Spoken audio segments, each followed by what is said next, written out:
This is called the meaning of life. So I went high stakes. It doesn't matter where I am or what I'm doing. When I see an airplane high in the sky, on the upwind, or at cruising altitude, I want to be on it. It doesn't matter where it's going or where it's been, I have to be on it.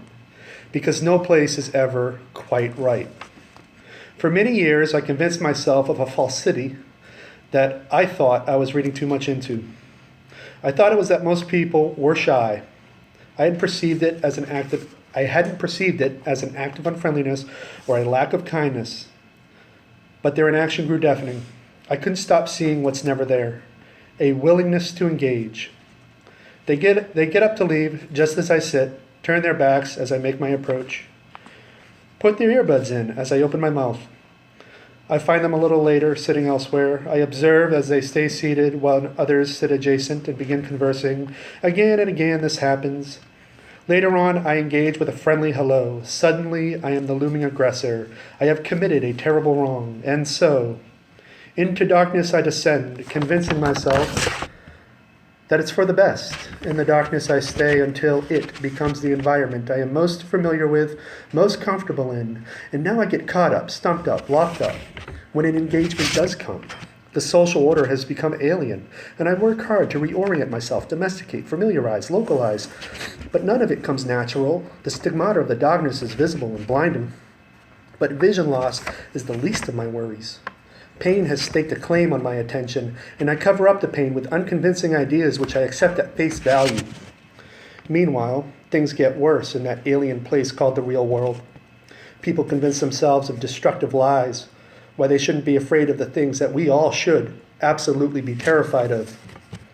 Wealthy men meeting in secret, big companies eating up small startups, vegetable seeds that cannot reproduce new seeds. Zealots that promise salvation for blind allegiance and damnation for freedom of thought. We convince ourselves that we should be suspicious of perfectly reasonable ideas, or things and acts that can't be converted into a commodity. Imperfectly created art, people in need of connecting, people we label as needy or loners, subhumans to the real humans, because they got a little bit harder than society says is acceptable. Sweeping logic into the dustpan, our finest thinkers and ideamen are disregarded with a rubber stamp of arrogance. To exist in darkness where the loneliness evolves into foreboding creatures.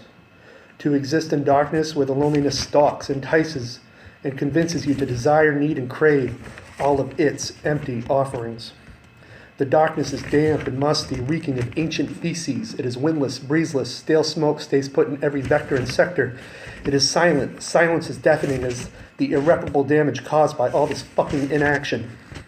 I try to push back against the silence, but it's a part of me. I push back with harmony, but I'm out of key, tone deaf, and I can never be in tune because I wasn't calibrated to the specifications of our precious social order. The darkness is not right. It is not just. It is not tamed. Creatures peer out from the shadows. Things move about, fluttering, scurrying. Sometimes I think I see the light refracting from the backs of their eyes. These little bastards have night vision. Dragons biding their time. And the only thing that keeps them away is the light from the fire that burns in the artistic gut, that microbiome of creativity. And so this fight goes on, because that's the meaning of this fucking life.